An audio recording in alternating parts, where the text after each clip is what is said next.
Hello student, welcome back for the second lecture of the chapter Consumer Protection Part 2. In this chapter we'll learn about the consumer responsibility, how it is done. So let's move ahead with the consumer responsibilities. Various effort has been made by the government, non-government organization to protect the interest of the consumer, but exploitation of the consumer will stop only when the consumer himself will come forward and safeguard his own interest. Consumer have to bear some responsibility. Okay, so whatever the things are there that is important is that if a consumer is interested, he surely should take an initiative towards the particular society. Okay, now moving ahead with the consumer responsibilities. What are the consumer responsibilities? Are consumer must exercise his right. QCS customer filing complaint for the redressal of the genuine grievance.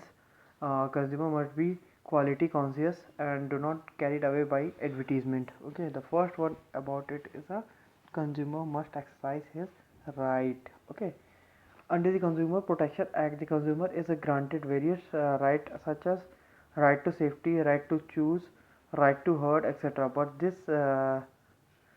rights will be useful only when consumer exercise this right. The consumer must select the product according to his preference. He must file a complaint if he is not satisfied with the quality of the product.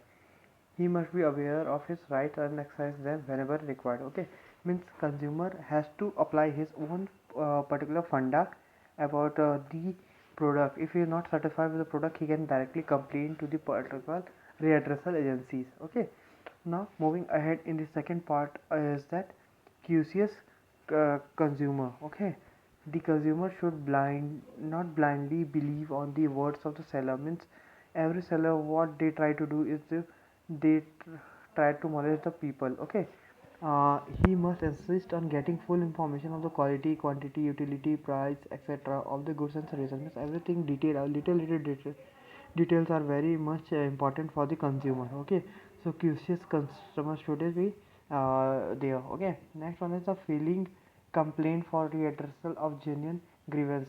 Most of the time consumer ignorance the loss he suffer on the purchase of the defective goods or services, but this attitude of not filing the complaint encourages the corrupt businessman to supply low standard and defective goods and services. The consumer must file a complaint even for a small loss.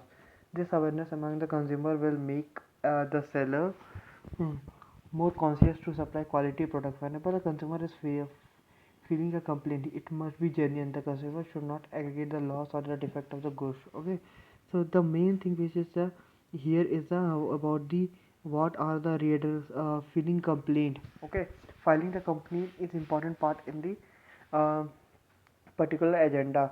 Most consumer ignore, means many of them are ignoring this kind of activities, but definitely this should not be come into compensation. Okay, the next thing is about the consumer must be quality conscious.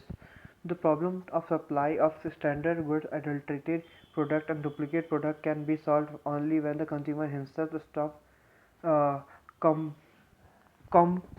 promising the quality of the product. While the purchasing the goods and the service, consumer must look for the quality mark like ISI mark, AG mark, ISO, UL mark, etc. Means these are the quality supplied by the particular institution.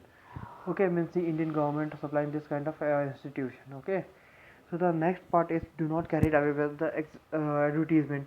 The advertisement often aggregates the quality or the feature of the product or the services. The consumer must compare the actual use of the product with the use shown in the advertisement. Whenever this is any discrepancy of a difference, it must be brought to the notice of the sponsor of the advertisement and insist to stop showing the expected quality. Means in every advertisement you will see that there is a lack of uh, negative things. Okay, means every company want to show a positive aspect towards the particular product, but this only can be exempted only by particularly by the use of the product and getting filing a complaint against the particular thing. Okay, this was regarding the particular chapter. Okay, where we have end our this particular part where we discuss about the consumer responsibility. In the later of chapter we'll discuss about the later part. Okay, so for this video this much.